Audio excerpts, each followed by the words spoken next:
Alt news के जुबैर को दिल्ली की पुलिस गिरफ्तार कर लेती है, झूठा केस लगाकर जुबैर को गिरफ्तार करती है। हम प्रधानमंत्री से डिमांड करते हैं कि जुबैर कहां है बताओ।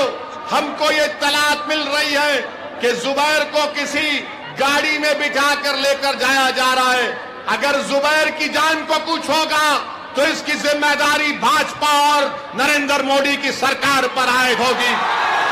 कहां लेकर जा रहे हैं जुबैर को? क्या जुर्म है जुबैर का? जुबैर तो अगर मजलिस के नेता भी अगर गलत बोलते हैं तो जुबैर उसको भी तनकीद करता है। आप जुबैर को गाड़ी में बिठा कर गिरफ्तार कर ली है। क्यों भारत के प्रधानमंत्री नुपुर शर्मा को बचा रहे हैं? क्यों बचा रहे हैं?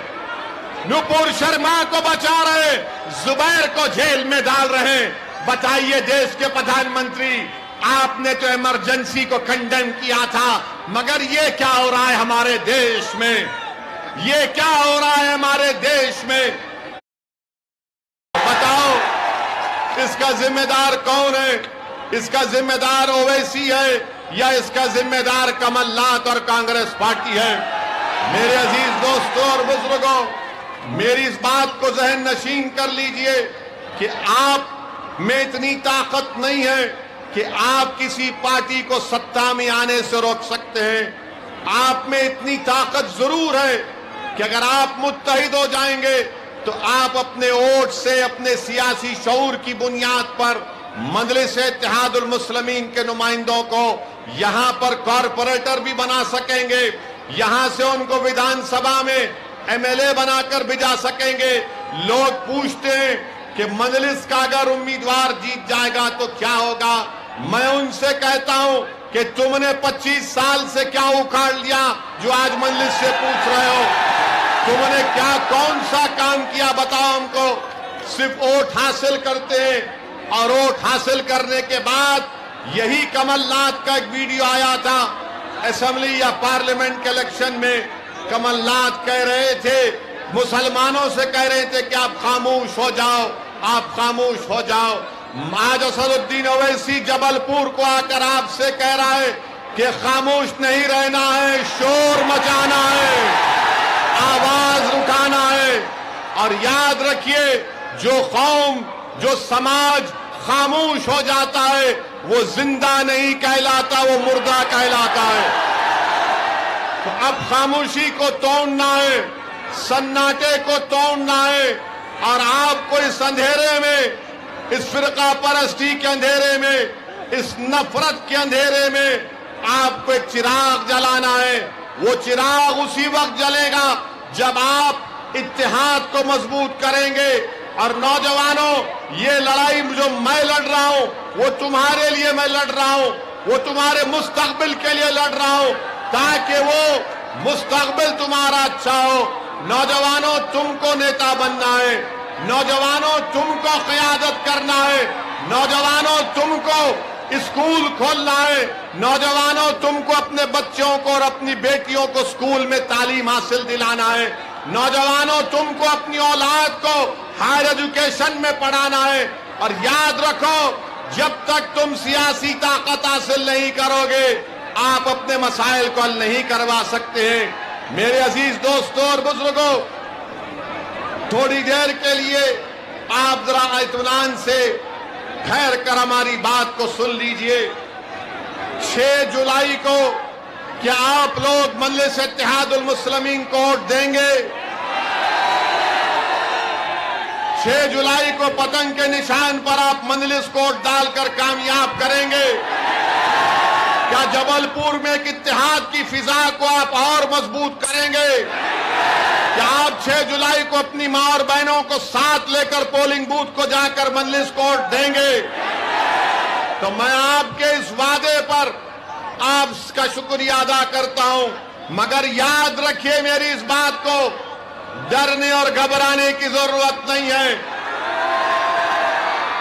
भाजपा की सरकार सेंधवा में, खरगोन में जुल्म किया और घरों को तोड़ दिया। याद रखो भाजपा वालों, इख्तियार इंदिरा गांधी के पास भी नहीं रहा। याद रखो भाजपा वालों, इख्तिदार नेहरू के पास भी नहीं रहा। याद रखो भाजपा वालों, इख्तिदार मोदी के पास भी नहीं रहेगा इंशाअल्लाह ताला। इख्तिदार के नशे में डूबकर अगर आप किसी गरीब का घर तोड़ रहे हैं तो डरो उस गरीब की हाय से, डरो उस गरीब की तकलीफ से, चाहे गरीब को हिंदू हो या मुसलमान हो।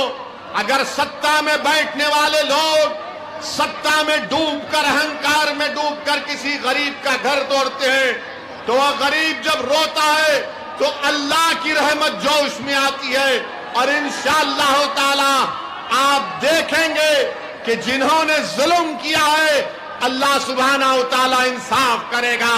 मेरे अजीज दोस्तों और बुजुर्गों, मैं मजम्मत करता हूं कि जो भाजपा सरकार ने वसीम शेख की दुकान को तोड़ दिया, अरे जिसके हाथ नहीं है आपने उसकी दुकान को तोड़ दिया और इल्जाम लगाया कि पत्थर फेंकता था।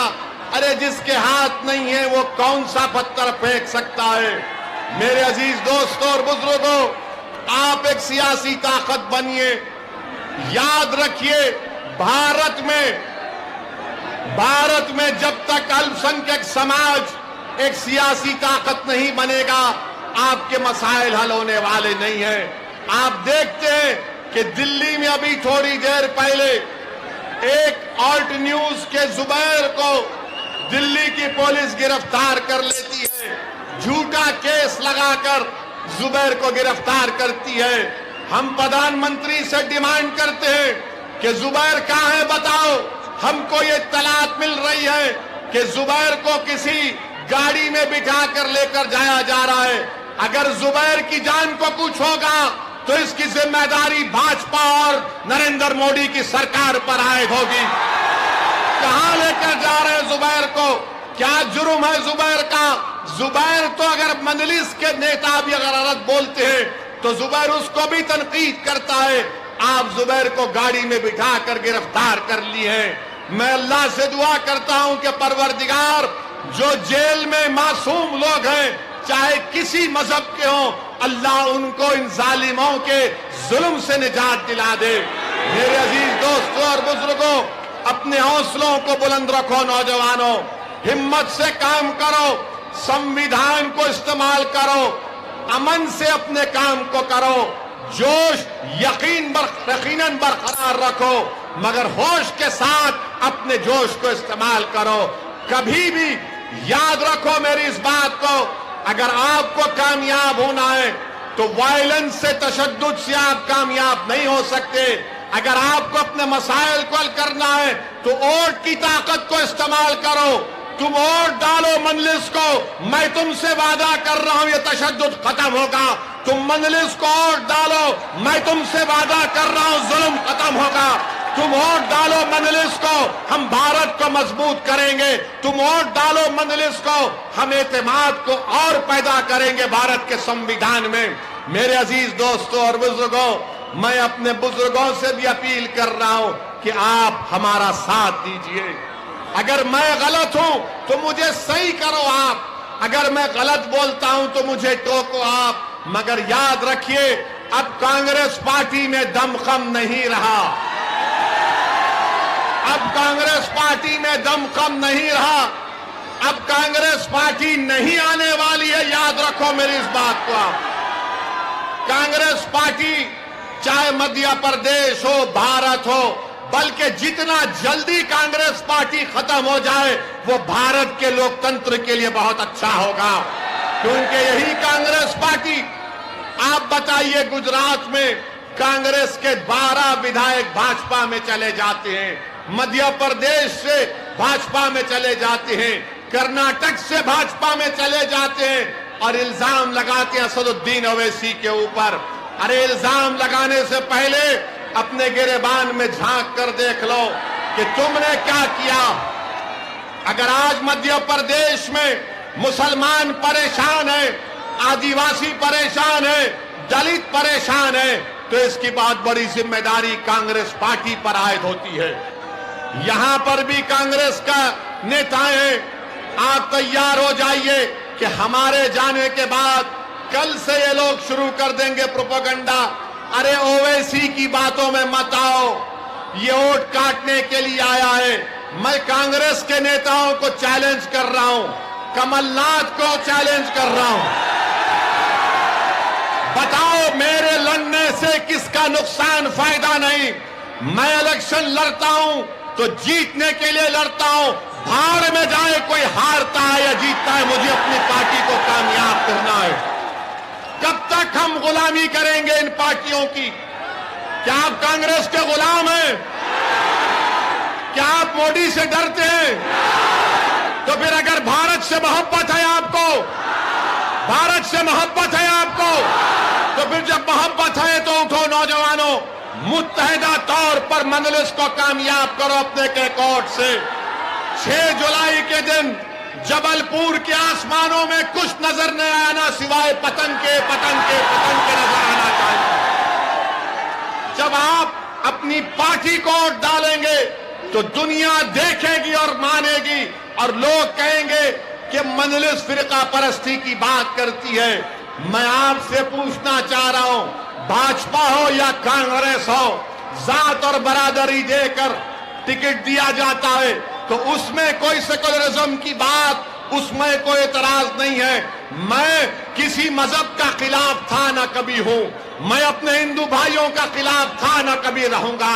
मुझे फिक्र और तकलीफ इस बात की है कि भारत का ये मुसलमान जिसके बुजुर्गों ने देश की आजादी में अपना सब कुछ लुटा दिया, तुम आज अगर खड़े हो तो तुम बरकतुल्लाह रहमतुल्लाह लेके जानशीन हो। कौन बरकतुल्लाह?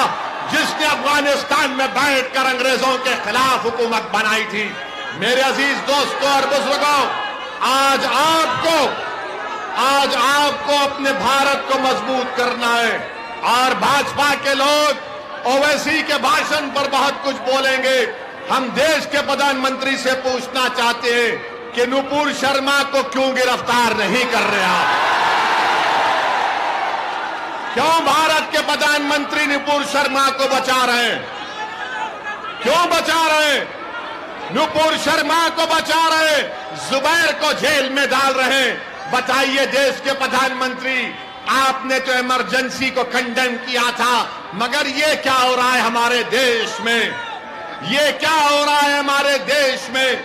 मेरे अजीज दोस्तों और बुजुर्गों, ये भाजपा के लोग ओवैसी पर बड़ी बड़ी तनकीद करते, गरीबों के घर पर बुलडोजर ले जाकर तोड़ते।